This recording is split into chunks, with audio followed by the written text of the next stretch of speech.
The pliers were cold against my gum. Anna did not wipe them. She only spat on the rag and told me to open wider. I opened it. I always opened. I felt the tooth give way, not with a crack, but with a grinding sound, like a dry branch bending too far. She held it up to the lamp afterward, breathing hard herself, and said it had to come out. It was too far gone by the time anyone called me. Maybe it was. I would never really know. Jacob had said we'd wait and see for another week. Then another. I said nothing. I let the sickness take its natural course. My name is Martha. I was born into the Amish church, and I lived inside its walls for 34 years. This is a dramatized story, but the pattern in it is one I have heard again and again. I tell it not to entertain, but to give shape to something that is usually kept quiet, not because anyone plotted to hurt me, but because in that world, a woman's pain was always the last thing anyone got around to. Today, I want to tell you about the third child she carried, the tooth that went untreated for too long, and the silence she learned to wear like a second skin. By the time she was 28, she had given birth twice. 2 daughters. Both healthy, both loud, both a quiet disappointment to her husband, Jacob. He wanted a son. He wanted a boy to take over the carpentry shop. He never said it cruelly, he said it the way a man talks about whether he can't control, a flat, matter-of-fact tone, as if she had somehow failed to order the right child from the Lord. She learned to nod. She learned to say, God willing, next time. Jacob was not an unkind man in the way people picture unkindness. He did not raise his hand often. He simply had a way of being absent while standing right in the room. When Martha's back gave out from bending over the washbin, he would sigh and say the chores wouldn't do themselves, and go back to his coffee. When she asked him to fetch water because her ankles had swollen past her shoes, he would say he'd get to it, and by dark she had carried it herself. He was not cruel. He was simply never quite there, not with his hands, not with his attention, not with the small, ordinary care a tired woman needed. That absence, more than anything, was the shape of her marriage. The third pregnancy came quickly. She was sick from the first week, but sickness is not a reason to stop in that world. You churn butter while you vomit. You hang laundry while your head spins.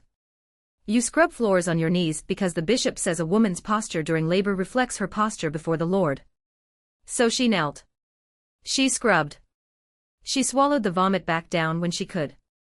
By the 5th month, the pain in her jaw had begun. It started as a dull ache, the kind you ignore. She told herself it was a wisdom tooth.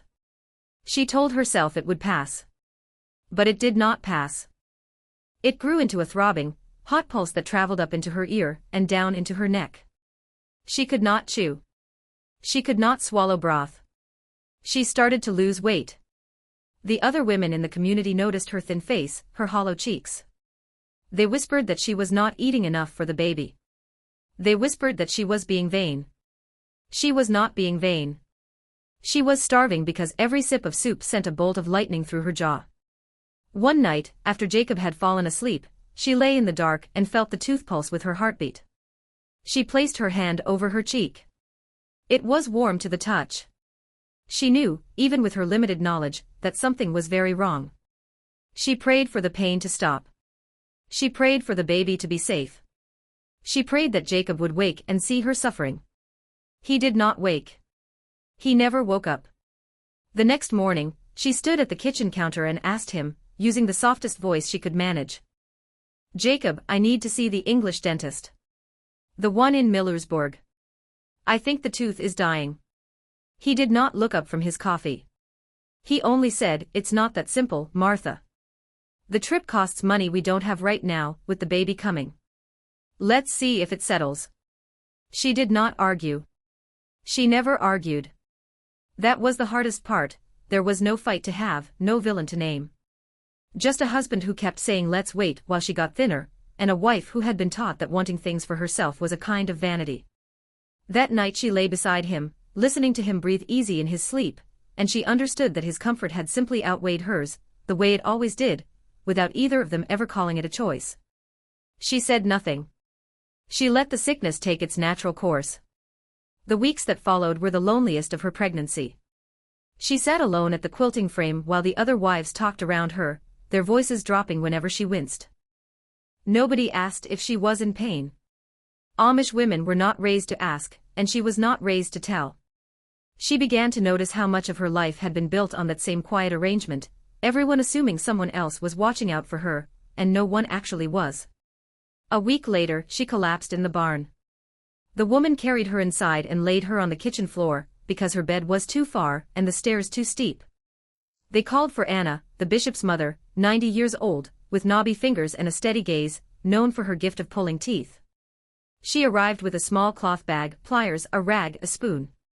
Martha saw the bottle of clove oil on the windowsill, just out of reach. Sarah, her mother-in-law, stood behind her and placed both hands on her shoulders to hold her steady. Anna opened her bag and pulled out the pliers. "This will be quick," she said. "Try to be still." It was not quick. The tooth did not come out cleanly, and by the time it did, Martha's face was wet with tears and sweat, and she had bitten through her own lip without noticing. Sarah held her through it, murmuring the way you'd calm a spooked horse. When it was finally over, Anna set the tooth down on the cloth, and let out a long breath of her own. Her hands, Martha noticed, were shaking. Later, once the swelling let her think straight again, Martha realized the tooth Anna pulled had been cracked for years, from a fall, from clenching her jaw through years of quiet worry, she was never sure which. It hadn't needed pulling at all, a smaller repair might have done it, if anyone had caught it early. But nobody had looked closely, and by the time Anna did, guessing was the only option left. Nobody had lied to her. They had simply never really looked. Martha woke hours later, alone on the kitchen floor. Her mouth was a raw, open cavern. She could not speak, could not swallow. She crawled to the windowsill and picked up the clove oil, unscrewed the lid, smelled it, wanting to pour it straight onto the wound, but she knew it was too late. The damage was done. She put the bottle back down. For 2 weeks she lay in bed. Her jaw swelled, and the swelling traveled down her neck into her chest. A fever set in. She shook. She sweated. The baby moved inside her, but the movements grew weak and sluggish. She knew, in some deep part of her, that the baby was in danger. She asked Jacob to call a doctor. He said, "Anna did what was needed. You are in God's hands now." She did not argue. She closed her eyes. She let the sickness take its natural course. The baby came 3 weeks early. Martha delivered her alone, on the same kitchen floor where Anna had shattered her tooth, where Sarah had held her down. The baby was small, wrinkled and silent. She did not cry. Martha thought she was dead, held her to her chest, and prayed. Then, slowly, the baby opened her eyes and breathed. She lived. But she did not startle at the barn door slamming. She did not turn her head when Jacob spoke. Martha knew before anyone else, her daughter was deaf. Word reached the bishop and he came to see the baby, as was custom. He stood over the crib for a long moment and said only that it must be God's will, that these things happened and were not for them to question. He meant it kindly, in his own way, it was the only language he had for something he didn't understand. But Martha heard, underneath the kindness, the same old message, nothing here needed investigating. Nothing here needed fixing. She looked at her daughter's perfect, silent face, at her fingers grasping the air, and said nothing. Months later, an English nurse came to a neighboring farm to deliver medicine for a sick horse. She saw the baby playing in the yard, a kind woman, gentle-voiced, steady-handed. She examined the child, looked into her ears, tapped near her own jaw, and watched for a reaction. There was none. She took Martha aside, into the barn. "Your baby's hearing loss is congenital," she said. "It happened during the pregnancy.